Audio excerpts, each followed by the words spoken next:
ಎಲ್ಲರಿಗೂ ಲೈವ್ ಮೀಡಿಯಾದ ಹೊಸ ವಿಡಿಯೋಗೆ ಸ್ವಾಗತ. ಇಂದಿನ ವಿಡಿಯೋದಲ್ಲಿ ನಾವು ಹೇಳುವುದು, ನಿಮಗೆ ತಮ್ನೇಲ್ನಲ್ಲಿ ಕಂಡಂತೆಯೇ ವಯನಾಡ್ನ ಮುಂಡಕ್ಕಾಯಿ ಎಂಬ ಪ್ರದೇಶದಲ್ಲಿ ಭೂಕಂಪ ಉಂಟಾಗಿ ಅಲ್ಲಿನ ಮಸೀದಿಯ ಇಮಾಮ್ ಅಥವಾ ಆ ಮಸೀದಿಯ ಅಧ್ಯಾಪಕ ಮರಣ ಹೊಂದಿದ ಘಟನೆಯ ಕುರಿತಾಗಿದೆ. ಪ್ರೀತಿಯ ಸಹೋದರರೇ, ನಿಮಗೆಲ್ಲರಿಗೂ ಗೊತ್ತಿರುವಂತೆ 2 ದಿವಸಗಳ ಮುಂಚೆ ಕೇರಳದ ವಯನಾಡ್ ಎಂಬ ಜಿಲ್ಲೆಯ ಮುಂಡಕ್ಕಾಯಿ ಎಂಬ ಪ್ರದೇಶದಲ್ಲಿ ಭೂಕಂಪವು ಉಂಟಾಗಿದೆ. ರಾತ್ರಿ ಎಲ್ಲರೂ ಸುಖ ನಿದ್ರೆಯಲ್ಲಿರುವಾಗ 1 ಗಂಟೆಗೆ ಆಗಿತ್ತು ಮೊದಲ ಭೂಕಂಪ ಉಂಟಾದದ್ದು. ಮೊದಲ ಭೂಕಂಪ ಉಂಟಾಗಿ 200-300ರಷ್ಟು ಮನೆ ಇರುವಂತಹ ಒಂದು ಹಳ್ಳಿಯಾಗಿತ್ತು ಮುಂಡಕ್ಕಾಯಿ ಎಂಬ ಪ್ರದೇಶ. ಆ ಪ್ರದೇಶದಲ್ಲಿ ತುಂಬ ನೀರು ಬಂದು, ಹಾಗೆ ಆ ಗುಡ್ಡದಿಂದ ದೊಡ್ಡ ಒಂದು 2-3 ಜನರನ್ನು ನಿಲ್ಲಿಸಿದರೆ ಎಷ್ಟು ಹೈಟ್ ಆಗಬಹುದು ಅಷ್ಟು ಹೈಟ್ ಇರುವಂತಹ ಬಂಡೆ ಕಲ್ಲುಗಳೆಲ್ಲವೂ ನೀರಿನಲ್ಲಿ ಕೊಚ್ಚಿಕೊಂಡು ಬಂದು ಎಲ್ಲ ಮನೆಗಳನ್ನು ಹುಡಿ ಮಾಡಿಬಿಟ್ಟಿತು. ಹಾಗೆ ಅಲ್ಲಿನ ಮಸೀದಿಯು ಕೂಡ ಹುಡಿಯಾಗಿ ಹೋಗಿದೆ. ಆ ಫೋಟೋಗಳನ್ನು ನಾನು ನಿಮಗೆ ತೋರಿಸುತ್ತೇನೆ.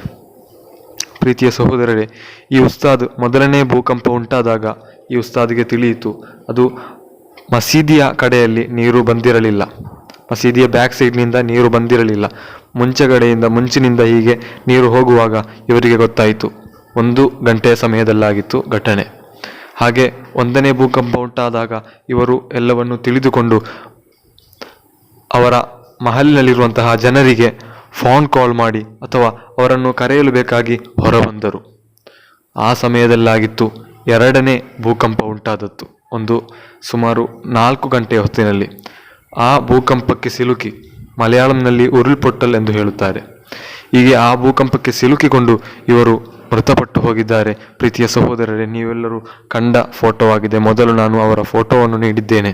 ಅವರನ್ನು ಕಂಡೆತ್ತಿದ್ದು ಸ್ವಲ್ಪ ಆಚೆಯಲ್ಲಿರುವ ಮಸೀದಿಯ ಸ್ವಲ್ಪ ಕೆಳಗೆ ಇರುವಂತಹ ಮನೆಯ ಒಳಗಿನಿಂದಾಗಿದೆ ಇವರ ಮೃತದೇಹವನ್ನು ಮರುದಿನ ಕಂಡೆತ್ತಿದ್ದು. ಪ್ರೀತಿಯ ಸಹೋದರರೇ, ಮತ್ತಿತರರಿಗೆ ಬೇಕಾಗಿ, ಅವರನ್ನು ರಕ್ಷಿಸಲು ಬೇಕಾಗಿ ನಡೆದಂತಹ ಉಸ್ತಾದ ಆಗಿದ್ದರು ಇವರು 1 ದಿವಸದ ಮುಂಚೆ ವಾಯ್ಸ್ಗಳನ್ನು ಕಳಿಸಿದ್ದರು ಅವರ ಮಹಲ್ಲತಿನವರಿಗೆ. ಏನೆಂದರೆ, ಎಲ್ಲರೂ ಕೂಡ ಜಾಗೃತರಾಗಿರಬೇಕು, ಮಕ್ಕಳನ್ನು ಹೊರಗೆ ಬಿಡಬಾರದು, ಮಳೆ ತೀವ್ರವಾಗಿದೆ, ಭೂಕಂಪಗಳಿಗೆ ಸಾಧ್ಯತೆಗಳಿದೆ, ಯಾರೂ ಕೂಡ ಹೊರಬರಬೇಡಿ, ಜಾಗೃತೆಯಲ್ಲಿರಿ ಎಂದು ಇವರು ವಾಯ್ಸನ್ನು ಕೂಡ ಹಾಕಿದ್ದರು. ಪ್ರೀತಿಯ ಸಹೋದರರೇ, ಈಗ ಉಸ್ತಾದರೇ ಮೃತಪಟ್ಟಿದ್ದಾರೆ. ಅಲ್ಲಾಹು ಸುಬ್ಹಾನಹು ವ ತಆಲಾ ಇವರಿಗೆ ಮಗ್ಫಿರತ್ ನೀಡಿ ಅನುಗ್ರಹಿಸಲಿ, ಆಮೀನ್. ಶಹೀದಿನ ಪ್ರತಿಫಲ ನೀಡಲಿ, ಆಮೀನ್. ಪ್ರೀತಿಯ ಸಹೋದರರೇ, ಈ ಉಸ್ತಾದ್ ಬಹಳ ಒಳ್ಳೆಯ ಉಸ್ತಾದ್ ಆಗಿದ್ದರಂತೆ.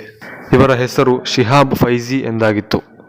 ಇವರು 1ನೇ ತರಗತಿಗೆ ಕ್ಲಾಸ್ ತೆಗೆಯುವಂತಹ, ಅವರಿಗೆ ಕಿತಾಬ್ಗಳನ್ನು ಹೇಳಿಕೊಡುವಂತಹ ವಿಡಿಯೋಗಳೆಲ್ಲವೂ ಕೂಡ ಸೋಷಿಯಲ್ ಮೀಡಿಯಾಗಳಲ್ಲಿ ಹರಿದಾಡಿದೆ. ನಾವೆಲ್ಲರೂ ಕೂಡ ವಾಟ್ಸಪ್ ಮುಖಾಂತರ ನೋಡಿದವರಾಗಿರಬಹುದು.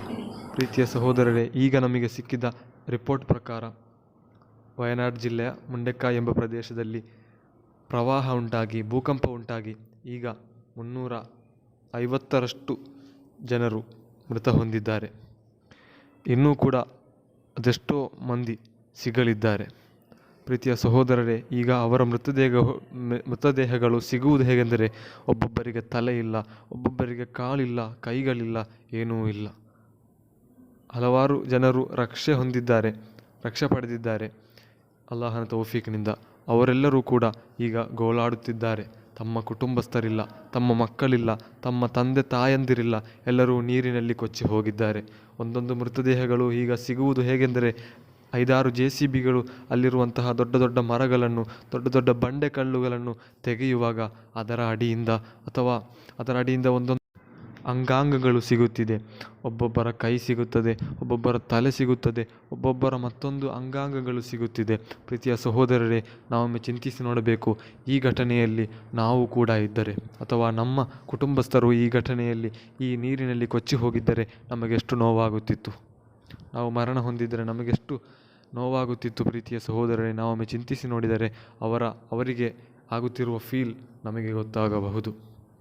ನಮಗೆ ಆಗಲಿಲ್ಲಲ್ವಾ ಎಂದು ಹೇಳಿ ನಾವು ಸಂತೋಷ ಪಡೋಣ. ಅಲ್ಲಾಹನಲ್ಲಿ ಅಲ್ಲಾಹನನ್ನು ಸ್ತುತಿಸೋಣ. ಅಲ್ಹಮ್ದುಲಿಲ್ಲ. ಪ್ರೀತಿಯ ಸಹೋದರರೇ, ನಮ್ಮ ದೂರದ ಕುಟುಂಬದಲ್ಲಿ ನಮ್ಮ ಅಜ್ಜಿ ಅಥವಾ ಅಜ್ಜ ಅವರ್ಯಾರಾದರೂ ಮರಣ ಹೊಂದಿದರೆ ನಮಗೆ ಎಷ್ಟು ಬೇಸರವಾಗುತ್ತದೆ. ಅದು ಕೂಡ ನಾರ್ಮಲ್ ಆಗಿ ವಯಸ್ಸಾಗಿ ಹೀಗೆ ಮರಣ ಹೊಂದಿದರೆ ನಮಗೆ ಎಷ್ಟೋ ನೋವಾಗುತ್ತದೆ. ಆದರೆ ಇವರಲ್ಲಿ ಈಗ ಮರಣ ಹೊಂದಿದ್ದು ಒಂದು ಕುಟುಂಬವಿದೆ, 25 ಮಂದಿ, ಒಂದು ಕುಟುಂಬದ 25 ಮಂದಿ ಕೂಡ ಮರಣ ಹೊಂದಿದ್ದಾರೆ. ಒಬ್ಬರು ಮಾತ್ರ ಬಾಕಿಯಾಗಿದ್ದಾರೆ. ಅವರ ಅವಸ್ಥೆಯನ್ನು ಒಮ್ಮೆ ಚಿಂತಿಸಿ ನೋಡಿ ಸಹೋದರರೇ. ನಮಗೆ ಅಷ್ಟು ದೂರದ ಅಜ್ಜ ಅಜ್ಜಿ ಅವರು ವಯಸ್ಸಾಗಿ ಮರಣ ಹೊಂದಿದರೆ ಅಷ್ಟು ನೋವಾಗುತ್ತಿದ್ದರೆ, ಇವರಿಗೆ ತಮ್ಮ ಎದುರಿನಲ್ಲೇ ನೀರಿನಲ್ಲಿ ಕೊಚ್ಚಿ ಹೋಗುತ್ತಾ ಅವರು ಜೋರಾಗಿ ಬೊಬ್ಬೆ ಹಾಕುತ್ತಾ ಹೀಗೆ ಅವರ ಮೇಲೆ ದೊಡ್ಡ ದೊಡ್ಡ ಬಂಡೆ ಕಲ್ಲುಗಳು ಬಿದ್ದುಕೊಂಡು ಅಥವಾ ದೊಡ್ಡ ಮರ ಬಿದ್ದುಕೊಂಡು ಅವರು ಮರಣ ಹೊಂದುವಾಗ ಅವರು ಜೋರಾಗಿ ಬೊಬ್ಬೆ ಹಾಕಿ ಬಾಕಿಯಾದ ಜನರು ನಿಸ್ಸಹಾಯಕ ಸ್ಥಿತಿಯಲ್ಲಿ ಅವರನ್ನು ನೋಡಲು ಮಾತ್ರವಲ್ಲದೆ ಬೇರೇನೂ ಮಾಡಲು ಅಲ್ಲಿ ಸಾಧ್ಯವಿಲ್ಲ. ಪ್ರೀತಿಯ ಸಹೋದರರೇ, ನಾವೆಲ್ಲರೂ ಕೂಡ ಬಹಳ ದುಃಖಿತರಾದಂತಹ ಒಂದು ಸಮಯವಾಗಿದೆ ಇದು.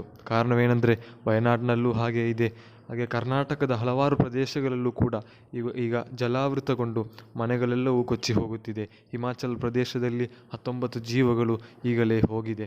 ಇನ್ನೂ ಕೂಡ ಹಲವಾರು ಕಾರ್ಯಾಚರಣೆಗಳು ನಡೆಯಲಿದೆ. ಪ್ರೀತಿಯ ಸಹೋದರರೇ, ನಾವೆಲ್ಲರೂ ಕೂಡ ನಮಗೆ ಮಾಡಲು ಸಾಧ್ಯವಾಗುವುದು ಒಂದೇ, ಅಲ್ಲಾಹನಲ್ಲಿ ದುವಾ ಮಾಡೋಣ. ಬೇರೇನೂ ನಮಗೆ ದಾರಿ ಇಲ್ಲ. ಪ್ರೀತಿಯ ಸಹೋದರರೇ, ಸ್ವಲ್ಪ 1, 2, 3 ತಿಂಗಳುಗಳ ಮುಂಚೆ ನಾವು ಹೇಳಿಕೊಂಡಿದ್ದೆವು ಏನು ಸೆಕೆ ಎಂದು. ಈಗ ಹೇಳುತ್ತಿದ್ದೇವೆ ಇದೇನು ಮಳೆ ಎಂದು.